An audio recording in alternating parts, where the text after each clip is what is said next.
प्रभु यीशु मसीह के पवित्र और सामर्थी नाम से मैं आप सभी का स्वागत करता हूं, अभिनंदन करता हूं। प्रभु यीशु के पवित्र सामर्थी नाम में मैं आप सभी की सलामती की दुआ चाहता हूं।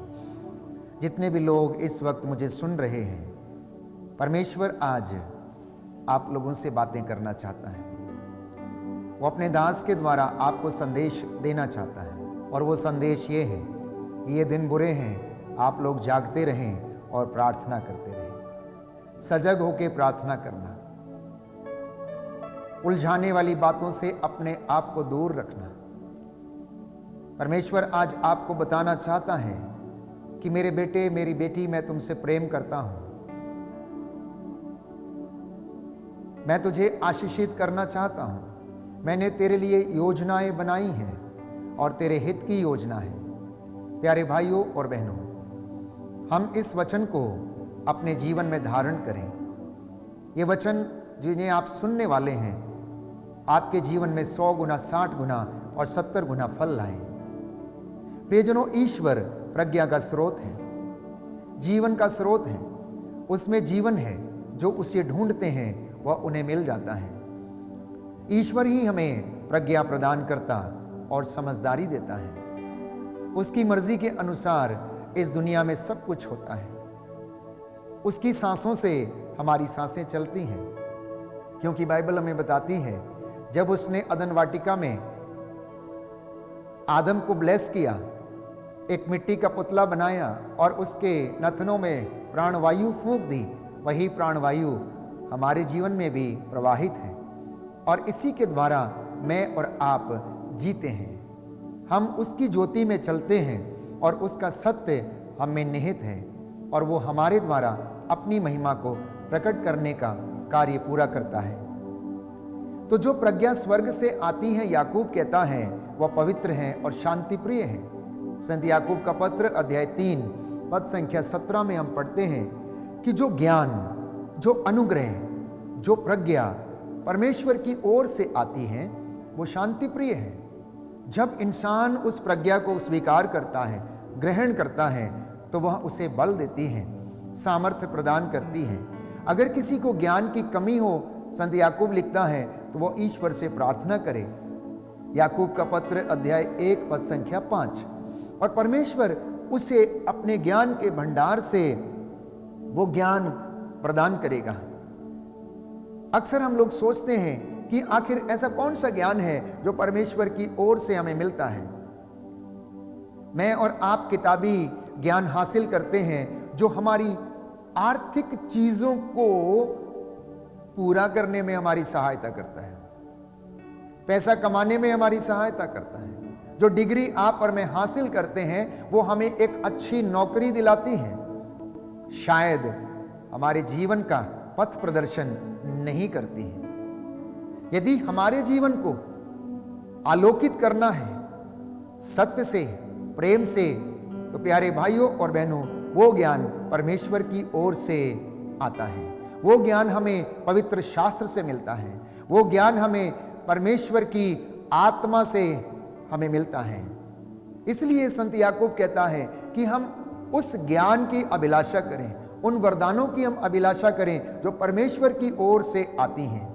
और मैंने आपको स्पष्ट किया कि एक बच्चा नर्सरी क्लास से लेकर डिग्री हासिल करने तक किताबी ज्ञान को प्राप्त करता है, जो उसे नैतिकता सिखाते हैं, समाज में बने रहना सिखाते हैं, समाज में एक पद हासिल करने में उनकी सहायता करते हैं। लेकिन परमेश्वर की ओर जाने वाला जो ज्ञान है वो हमें धर्मशास्त्र से मिलता है, वो हमें परमेश्वर के अनुग्रह से मिलता है। इसलिए संत याकूब उस ज्ञान के विषय में हमें बताने की कोशिश करते हैं। तो इंसान के लिए जरूरी है कि पाठशाला के ज्ञान के साथ साथ आध्यात्मिक ज्ञान भी उनके जीवन में हो। जो विद्यालय में पुस्तकें पढ़ी जाती हैं, उस ज्ञान के साथ साथ धर्मशास्त्र का ज्ञान भी हो। धर्मशास्त्र का ज्ञान हमें अपनी आत्मा को बचाने और परमेश्वर को समर्पित होने का वरदान प्रदान करता है। इसलिए प्यारे भाइयों और बहनों, बाइबल हमें बताती है कि यीशु ने 10 कुंवारियों के विषय में एक दृष्टांत सुनाया, जिसमें 5 बुद्धिमान थीं और 5 मूर्ख थीं। बुद्धिमान कुंवारियों ने अपने आप को तैयार किया, दूल्हे की अगवानी करने के लिए उन्होंने अपने हाथ में दिए लिए, मशाले ली और कुप्पी में तेल भी लिया, क्योंकि दूल्हा किस घड़ी आ जाएगा इस बात का उन्हें अंदाजा नहीं था। लेकिन जो कुंवारियां आलसी थीं, जो कुंवारियां मूर्ख थीं, वो अपनी मशालों के साथ कुप्पी में तेल नहीं लेकर आईं। और जब दूल्हा द्वार पर आकर खड़ा हो गया तो उन्होंने बुद्धिमान कुंवारियों से कहा कि अपने तेल में से थोड़ा हमें भी दे दो, हमारे दिए बुझते जा रहे हैं। उन्होंने कहा कि तुम जाकर खरीद कर ले आओ, क्या पता ये तेल हमारे लिए ही पर्याप्त ना हो। प्यारे भाइयों और बहनों, अक्सर हमारी दशा भी कभी कभी यूं ही होती है। समय रहने पर हम अपने आप को तैयार नहीं करते हैं, हम सोते रहते हैं, हम आलसपन के शिकार हो जाते हैं। और जब बीमारी हमारे जीवन में या घर में डेरा डाल लेती है, या हम कर्ज से डूब जाते हैं अपने आलसपन के कारण, तब हम पछताने लगते हैं। और जब तक हम उसको चुकता करने का प्रयास करते हैं, उससे आज़ाद होने का प्रयास करते हैं, तब तक बहुत देर हो चुकी होती है। इसलिए आज के वचन में प्रभु यीशु हम लोगों से कहना चाहता है कि हम लोग तैयार रहें, हम लोग जागते रहें, सजग होकर प्रार्थना करते रहें। कहीं ऐसा ना हो कि आप लोगों की जो जलती हुई मशालें हैं वो बुझ जाएं, आप लोगों के जो जलते हुए दिए हैं वो बुझ जाएं, क्योंकि प्रभु यीशु मसीह हमें बपतिस्मा के द्वारा उस ज्योति से आलोकित करता है। वो ज्योति सदा जलती रहनी चाहिए, किसी तरीके का तूफान उसे बुझा ना पाए, वो हमारे जीवन में सदा बनी रहे और हम इन विषम परिस्थितियों में प्रभु के साथ रहें। याद रखें, संसार में अनेक प्रकार के तूफान आते हैं। हो सकता है कि आपके जीवन में भी अनेक प्रकार के दुख रूपी, पाप रूपी और बुराई रूपी तूफान आए और आपकी धार्मिकता को नष्ट करने का प्रयास करें। इन तमाम विषम परिस्थितियों में भी बने रहना, खड़े रहना, परमेश्वर की हुजूरी में रहना, प्यारे भाइयों और बहनों, विश्वासियों को अत्यंत जरूरी है। तो हमारी मृत्यु के दिन हम सब लोग बुद्धिमान या मूर्ख ठहराए जाएंगे। हमारी मृत्यु के दिन हम सब लोग बुद्धिमान या मूर्ख ठहराए जाएंगे। हमारे ही वचनों से, हमारे ही कर्मों के अनुसार हमारा न्याय किया जाएगा। परमेश्वर तख्त पर बैठकर प्यारे भाइयों और बहनों हर एक का न्याय करेगा और उसके कर्मों के अनुसार उसे फल देगा, जैसा कि प्रकाशित वाक्य में लिखा है। ये प्रभु कहता है कि मैं तुम्हें तुम्हारे कर्मों के अनुसार फल प्रदान करूंगा। और ये फल और ये पुरस्कार निर्भर करता है कि क्या हमने अपना मसीही जीवन परमेश्वर की इच्छा के अनुसार बिताया है या नहीं, क्या हमने उसकी आज्ञा का पालन किया है या नहीं, क्या हमने पवित्रता में रहकर जीवन बिताया या नहीं, क्या हमने पवित्रता, विनम्रता और विश्वास की साधना की है, क्या हमने अपने मन का तीर्थ कभी किया है या नहीं। इंसान आज अधिकांश समय तीर्थ करने में गुजार देता है, अनेक बड़ी बड़ी जगह पर जाकर वो तीर्थ करता है। इसलिए प्यारे भाइयों और बहनों, हमें अपने मन का तीर्थ करने की आवश्यकता है। शांति की, विश्वास की, पवित्रता की, विनम्रता की साधना करने की आवश्यकता है। संत पौलुस थिस्सलुनीकियों को लिखते हुए पहले पत्र अध्याय 4 पद संख्या 1 से 3 में हमें बताता है कि आप लोग हमसे ये शिक्षा ग्रहण कर चुके हैं कि किस प्रकार चलना और ईश्वर को प्रसन्न करना चाहिए, और आप इसके अनुसार चलते भी हैं। अंत में हम प्रभु ईसा मसीह के नाम पर आपसे आग्रह के साथ अनुनय विनय करते हैं कि आप इस विषय में और आगे बढ़ते जाएं। कितनी सुंदर बात है। संत पौलुस हमसे आग्रह करता है, कहता है कि मैं जानता हूं कि आप उस शिक्षा पर चलते हो जिसे हमने आपको दी है, लेकिन अंत में मैं प्रभु यीशु मसीह के नाम पर आपसे अनुनय विनय करता हूं कि आप इस विषय में और बढ़ते जाएं।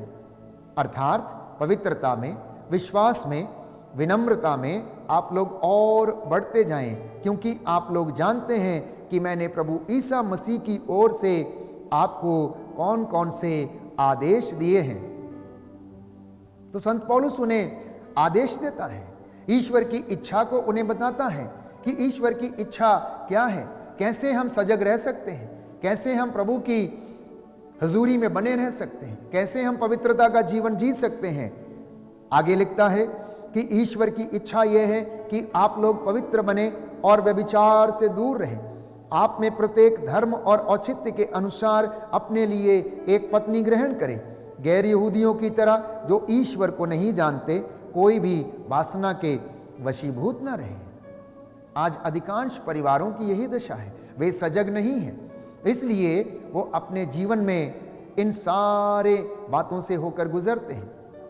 कभी वो अपनी पत्नी से या पति से दूर चले जाते हैं, कभी संतान से दूर चले जाते हैं और ईश्वर से दूर चले जाते हैं। संत पौलुस कहता है कोई भी मर्यादा का उल्लंघन न करे और इस संबंध में अपने भाई के प्रति अन्याय न करे, क्योंकि प्रभु इन सब बातों का कठोर दंड देता है। प्रभु इन सब बातों का कठोर दंड देता है, जैसा कि हम आप लोगों को स्पष्ट शब्दों में समझा चुके हैं। प्यारे भाइयों और बहनों, इसलिए यीशु ने स्वयं कहा, लूकस का सुसमाचार अध्याय 21 पद संख्या 34 से मैं आपके लिए पढ़ूंगा। सावधान रहो, कहीं ऐसा ना हो कि भोग विलास, नशे और इस प्रकार की चिंताओं से तुम्हारा मन कुंठित हो जाए और वह दिन फंदे की तरह अचानक तुम पर आ गिरे, क्योंकि वह दिन समस्त पृथ्वी के सभी निवासियों पर आ पड़ेगा। यदि हम सजग नहीं हैं, यदि हम जागते हुए नहीं रहते, सतर्क नहीं रहते, तो प्यारे भाइयों और बहनों, ये दिन चोर की नाई हमारे ऊपर फंदे के जैसे आ पड़ेगा। इसलिए प्रभु यीशु ने कहा, जागते रहो और सब समय प्रार्थना करते रहो, जिससे कि तुम इन सब आने वाले संकटों से बचने और भरोसे के साथ मानव पुत्र के सामने खड़े होने के योग्य बन जाओ। मैं समझता हूं कि बाइबल निरंतर हमारा मार्गदर्शन करती है। जो व्यक्ति इन वचनों को सुनता, समझता और उन पर चलता है, वो ईश्वर की हजूरी में बना रहता और अनुग्रह से भरा रहता है। परमेश्वर उसकी हड्डियों की रक्षा करता है, परमेश्वर उनके घरों में डेरा डालता है, प्रभु का स्वर्गदूत उन्हें संरक्षण प्रदान करता है। इसलिए बाइबल हमें बार बार समझाती है, जागते रहो, प्रार्थना करते रहो, सतर्क रहो, प्रार्थना में निरंतर लगे रहो, धन्यवाद के निवेदन तुम परमेश्वर को अर्पित करते रहो। एक बाइबल एक ऐसा ग्रंथ है जो ऐसी बातें हमसे बताता है। ये दिन बुरे हैं, इसलिए तुम परमेश्वर की इच्छाओं पर चलो, उसकी बातों का पता लगाओ, कौन सी बातें परमेश्वर को प्रिय हैं। जागते रहकर परमेश्वर के सामर्थ्य से भरकर तुम शैतान की धूर्तता का सामना करने के योग्य बन जाओ। इसलिए मुक्ति का टोप पहनो, विश्वास की ढाल लिए रहो, शांति, सुसमाचार, उत्साह के जूते पहने रहो। ईश्वर का वचन जो आत्मा की तलवार है, उसे धारण करके सत्य का कमरबंद करके तुम शैतान की धूर्तता का सामना करने के लिए खड़े रहो। और बाइबल कहती है परमेश्वर शीघ्र ही शैतान को आपके पैरों के नीचे डाल देगा और वो आपके सामने से भाग जाएगा। इसलिए इन सारे हथियारों के साथ शैतान की धूर्तता का सामना करना, हम अपने आप से पूछें कि क्या ये हथियार हमारे पास है? क्या प्रार्थना, विश्वास, आत्मा की तलवार ईश्वर का वचन, पवित्रता, शांति, सुसमाचार और उत्साह के जूते, क्या मुक्ति का टोप या सत्य का कमर बंद हमने कसा है या नहीं? विश्वासी के ये हथियार हैं और विश्वासी जब इन हथियारों को लेकर आगे बढ़ता है तो मैं आपको विश्वास दिलाता हूं कि शैतान आपके पैरों के नीचे होगा, शैतान आपके पैरों के नीचे होगा। क्योंकि प्रभु यीशु ने स्वयं इस वचन को कहा कि मैंने शैतान को आसमान से बिजली की तरह गिरते हुए देखा, मैंने तुम्हें सांपों और बिच्छुओं पर अधिकार दिया, कुछ भी तुम्हें हानि नहीं पहुंचा सकता है। आनंदित ना हो कि अब दूत तुम्हारे अधीन है, लेकिन खुश इसलिए होना, आनंद इसलिए मनाना क्योंकि तुम्हारा नाम स्वर्ग की पुस्तक में लिखा है। अब परमेश्वर हमारे आनंद का विषय है। यीशु मसीह और उसका वचन हमारे आनंद का विषय है, क्योंकि पृथ्वी के लोगों को उसकी शांति मिली है। पृथ्वी पर जितने भी लोग निवास करते हैं उसकी महिमा उनके बीच में प्रकट हुई है और वो प्रकाश बनकर हमारे बीच में आया है। इसलिए बाइबल कहती है नींद से जागने का वक्त आ गया है। संत पौलुस स्पष्ट करता रोमियो को लिखते हुए अध्याय 13 पद संख्या 11 में कि अब नींद से जागने का वक्त आ गया है। अब नींद से जागने का वक्त आ गया है। आप लोग विश्वास में दृढ़ बने रहें और साहसी तथा समर्थ बने। मैं आपके लिए वचन पढ़ूंगा, रोमियो का पत्र अध्याय 13 पद संख्या 11 और उससे आगे। आप लोग समय पहचानते हैं, आप लोग जानते हैं कि नींद से जागने की घड़ी आ गई है। जिस समय हमने विश्वास किया था उस समय की अपेक्षा अब हमारी मुक्ति अधिक निकट है। रात प्रायः बीत चुकी है, दिन निकलने को है। इसलिए हम अंधकार के कर्मों को त्याग करें, ज्योति के शस्त्रों को धारण कर लें। हम दिन के योग्य आचरण करें। हम रंगरलियां, नशेबाजी, व्यभिचार, भोगविलास, झगड़ा और ईर्ष्या से दूर रहें। आप लोग प्रभु ईसा मसीह को धारण करें और शरीर की वासनाएं तृप्त करने का विचार छोड़ दें। ये दिन बुरे हैं प्यारे भाइयों और बहनों, ये बाइबल हमें बताती है। इन वचनों को सुनने के बावजूद यदि कोई इन पर खरा नहीं उतरता तो वह अपने जीवन को नष्ट करेगा। इसलिए बाइबल हमें बताती, कुरिन्थियों के पत्र अध्याय 16 पद संख्या 13 में हम पढ़ते हैं कि आप लोग जागते रहें, विश्वास में दृढ़ रहें, साहसी तथा समर्थ बने। आप जो कुछ भी करें भ्रातृ प्रेम से प्रेरित होकर करें। आप जो कुछ भी करें भ्रातृ प्रेम से प्रेरित होकर करें। माता पिता जो कुछ भी करें वो पितृत्व और मातृत्व के प्रेम से होकर करें। ये आपको आशीष प्रदान करेगा। संत पौलुस कहता है कि हम दूसरों की तरह सोए नहीं, हम दूसरों की तरह सोए नहीं। थिस्सलुनीकियों का पहला पत्र अध्याय 5 पद संख्या 6 और उससे आगे। आप सब ज्योति की संतान हैं, दिन की संतान हैं। हम रात या अंधकार के नहीं हैं। इसलिए हम दूसरों की तरह सोए नहीं बल्कि जागते हुए सतर्क रहें, क्योंकि जो सोते हैं वे रात को सोते हैं, जो मदिरा पीते हैं वे रात को मदिरा पीते हैं। हम जो दिन के हैं विश्वास एवं प्रेम का कवच और मुक्ति की आशा का टोप पहनकर सतर्क बने रहें, क्योंकि ईश्वर यह नहीं चाहता कि हम उसके कोप भाजन बने, बल्कि अपने प्रभु ईसा मसीह के द्वारा हम मुक्ति प्राप्त करें। क्योंकि मसीह हमारे लिए मरे, जिससे कि हम चाहे जीवित हों या मर गए हों उनसे संयुक्त होकर जीवन बिताएं। यह परमेश्वर की इच्छा है विश्वासियों के विषय में, आपके विषय में। वो चाहता है कि आप लोग सतर्क रहें, आप लोग जागते रहें, क्योंकि आप अंधकार की संतान नहीं है, आप ज्योति की संतान हैं। और जब कोई व्यक्ति प्रकाश में आ जाता है, ज्योति में आ जाता है, तो वह ज्योति उस व्यक्ति को आलोकित कर देती है।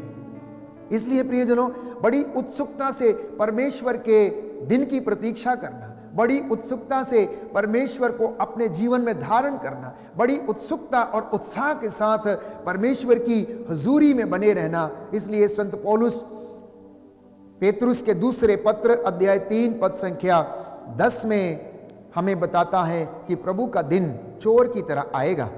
उस दिन आकाश गरजता हुआ विलीन हो जाएगा, मूल तत्व जलकर पिघल जाएंगे और पृथ्वी तथा उस पर जो कुछ है वह सब कुछ भस्म हो जाएगा। यदि यह सब इस प्रकार नष्ट होने को है तो आप लोगों को चाहिए कि पवित्र तथा भक्तिपूर्ण जीवन व्यतीत करें। अगर यह सब इस तरह से विलुप्त हो जाएगा, भस्म कर दिया जाएगा, कुछ भी बचा नहीं रहेगा, तो संत पौलुस कहता है कि आप लोग जो परमेश्वर का वचन सुन रहे हैं उन्हें भक्तिपूर्ण जीवन बिताना चाहिए और आप अपने जीवन में परमेश्वर का अनुग्रह प्रकट होते हुए देखेंगे, उसकी महिमा को अपने जीवन में प्रकट होते हुए देखेंगे।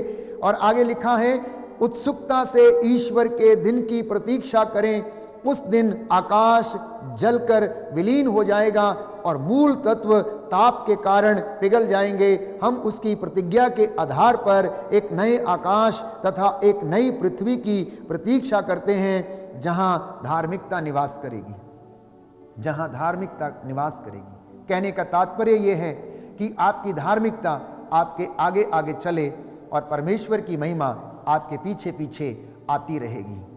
ये सब बातों को प्राप्त करने के लिए हमें सतर्क रहने की आवश्यकता है, जागते रहने की आवश्यकता है, प्रार्थना में निरंतर लगे रहने की आवश्यकता है, पवित्रता की, शांति की, विनम्रता की साधना करने की आवश्यकता है, विश्वास में बने रहने की आवश्यकता है, सेवा के कार्यों में समर्पित करने की आवश्यकता है, अपने आप को समर्पित करके आत्म त्याग करने की आवश्यकता है और ईश्वर को जो बातें प्रिय है उन बातों का पता लगाते रहने की आवश्यकता है, क्योंकि ईश्वर की दया आपको प्रायश्चित की ओर लेकर जाना चाहती है। आज के ये वचन हमारे जीवन में 100 गुना, 60 गुना, 70 गुना फल उत्पन्न करें। हम इसी के लिए प्रार्थना करेंगे। प्रभु हमें आशीष प्रदान करे। आमीन।